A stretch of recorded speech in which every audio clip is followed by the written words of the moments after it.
A laid-back, cosy game with puzzles to solve, fish to catch, and crops to grow. Lonesome Village is easily seen as a mix of Animal Crossing, Zelda, and Stardew Valley.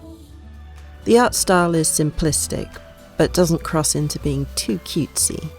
We're shown a backstory through unvoiced cutscenes, showing a community enjoying festivities, when a dark force begins snatching villagers away.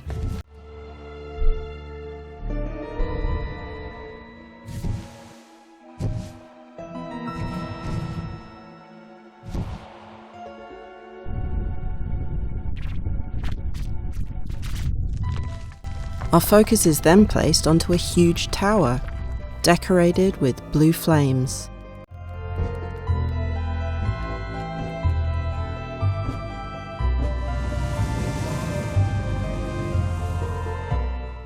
Then we're introduced to our character, Wes. We're told to go to the tower by a mysterious voice, and on the way, see a shady-looking character.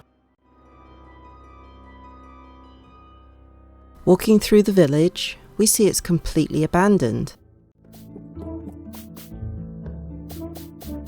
Once at the tower, the identity of our helpful guide is revealed, and her name is Coronia. She gives us a magic magnifying glass which can uncover secrets both inside and outside the tower. If we ever need her, we can also ask for her help by using the mirror in our backpack. The tower is the main hub for puzzles, so we need to go in, enter the vortex, and solve a puzzle to retrieve an item.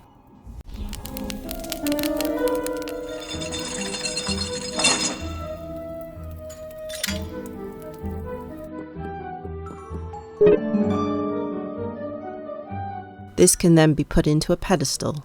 Once we do this, a statue breaks and reveals a villager, or a group of them. This mechanic is how we progress in the game. Free the villagers by solving the puzzles in the tower. The higher up the tower we go, the harder the puzzles. But thankfully there's a lift, so you don't have to climb all those stairs. A slightly annoying style choice is looking at the colours of the up and down arrows of the lift. I can never tell which is highlighted. The statues holding hearts are save points and are available in loads of places on the map, so you'll never be in a spot where you can't save, except in a puzzle room. The blue chests are item storage and have shared inventory, so you can access any item from any chest. Different villages have different jobs or roles in the community, and they offer us little quests to do in return for friendship hearts. These hearts can be used to open certain doors in the tower in order to progress. We can forage fruits from bushes, shake trees to get branches and apples, go fishing, and depending on the time of day, catch different kinds of sea or lake creatures. We're given a shovel, which we can use to dig up little cracks in the ground, and an axe to cut trees down. They grow back again, so don't worry. We're also given our own house to decorate. We can also access a blue chest here or change our appearance. One villager will help us use what we forage to cook and bake things, which we can give as quest items or sell in the shop. Our hard-earned coins go towards buying ingredients, getting some new outfits, or buying furniture. The fact that you need coins to craft items is a little annoying, as you can spend ages chopping down trees, only to realise you don't have enough coins to craft planks. The menus are very simplistic, with very little text to help navigate. Our backpack has 15 slots, and 3 special slots for unique items. If we select a functional item, like the magnifying glass or fishing rod, it will show up in the bottom right of the screen. Then we can just press Y to use it. Selecting items or the back button has the same issues as the lift buttons. The colours aren't different enough for me to see what I'm selecting. I usually end up moving around the inventory in order to see which item changes colour before selecting it. This colour confusion was also seen in the shops, where I couldn't see a big difference in the arrows or plus and minus buttons until I'd searched around the menu for a bit. A very small issue, and it might just be unique to me, but it would have been nice to have an option to change the colours, or for them to be designed drastically different.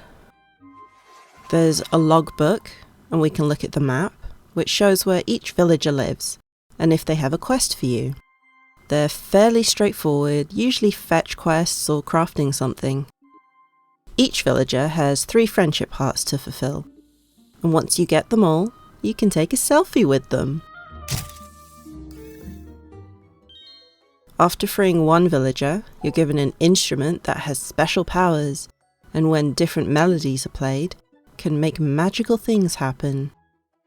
These melodies are written in the book, so you don't have to remember which notes to play.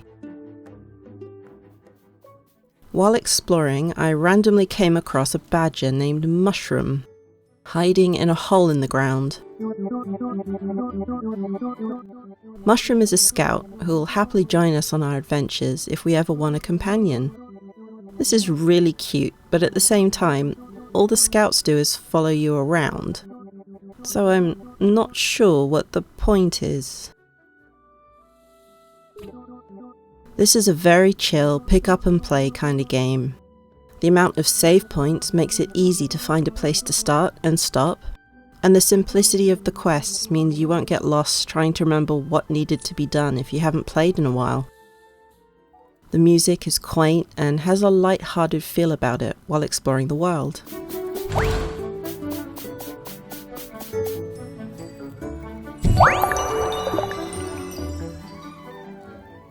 While in the tower, or in a puzzle room, the music has a more serious tone, but doesn't make things too heavy or make you feel rushed.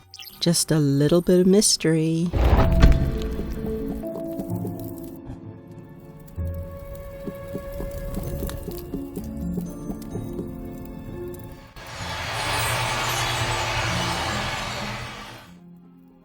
I found this to be an interesting game, and the puzzles in the tower were fun to figure out.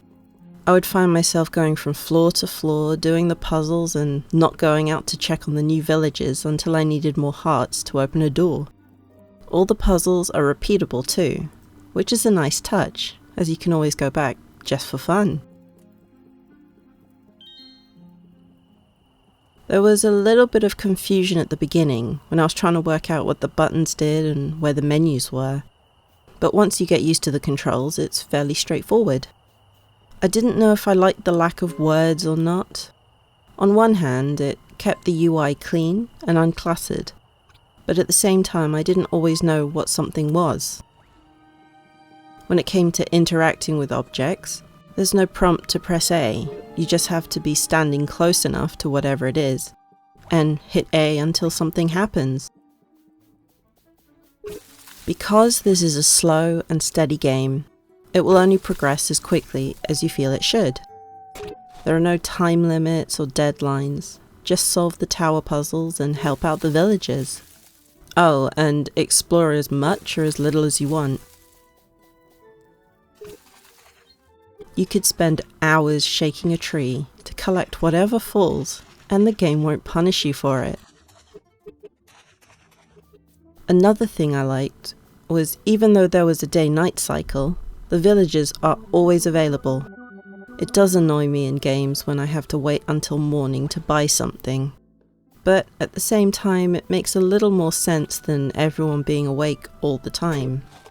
This constant consciousness makes the cycle a little defunct, except for being able to catch different fish at certain times of the day, or the world going from dark to light.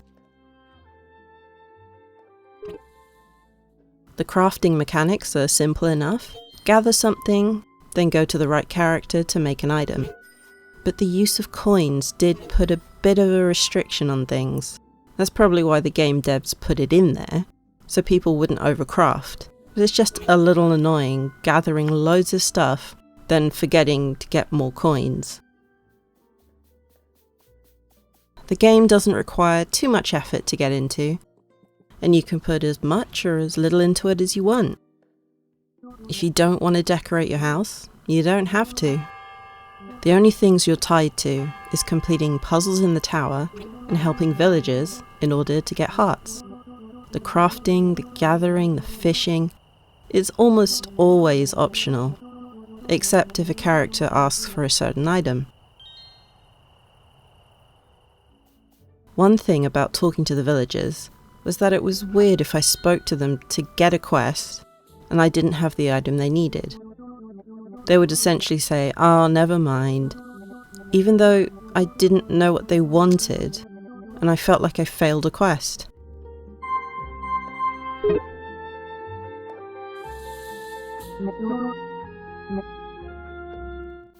Not game breaking, just a little weird that I would get a disappointed dialogue from them when I didn't know what item they wanted in the first place, even if I already had it in my chest.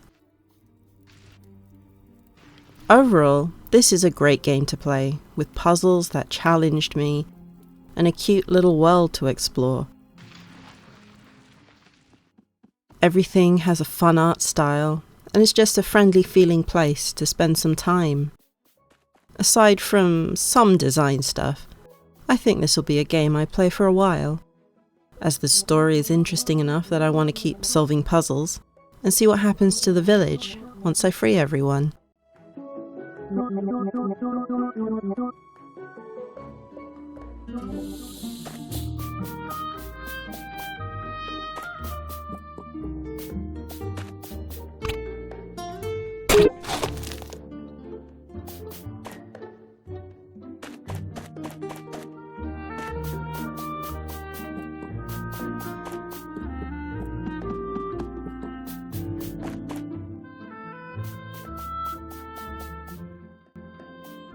Thanks for watching, and don't forget to hit your favourite combination of buttons down below.